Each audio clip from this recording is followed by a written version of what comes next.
there's been a leak of a new land cycle, and it's honestly pretty sweet. So, Agna Qel'A is a land that has this land enters tapped unless you control a basic land. You can tap it for blue, and you can pay 2 of any color and 1 blue to tap it, draw a card, and discard a card.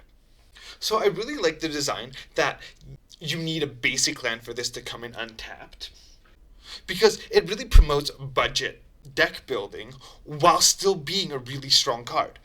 In 1 and 2 color decks, they naturally just run enough basics that this will come in battlefield untapped like 90% of the time.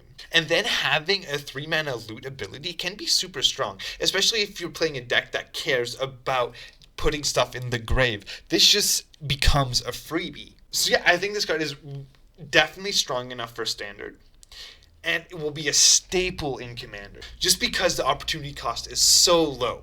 And it even works with fetch land mana base, because if you have these lands, you can just choose to just get a basic with them. So yeah, I'm super excited to see the rest of this cycle. Next up is an incredibly versatile combat trick.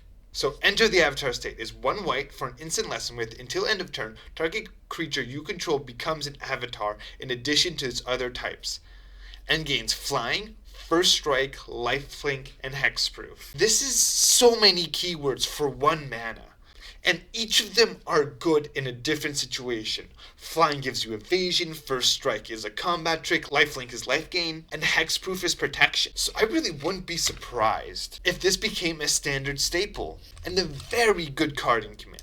Still a bit too slow for modern though. Last card is Aang, Swift Savior. It's 1 of any color, 1 white and 1 blue for a 2/3 legendary creature, human avatar ally with flash, flying.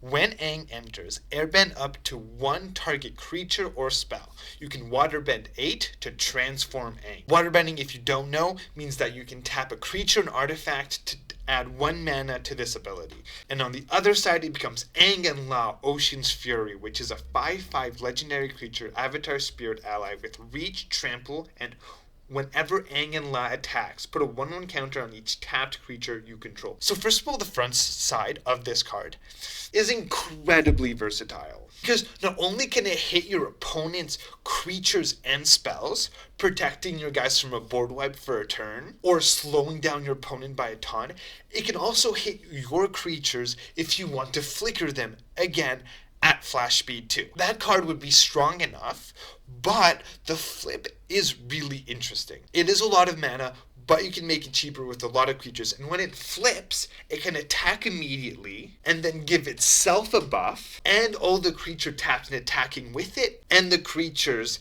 that tapped to waterbend this will get the buff. So the card seems really impressive, and I think will be a standard staple, will be really strong in Commander, and maybe a bit of modern play. So those were all the cards I want to talk about. There's some really strong stuff in this set. So hopefully you guys liked the video. Please like, comment, subscribe, and have a good one.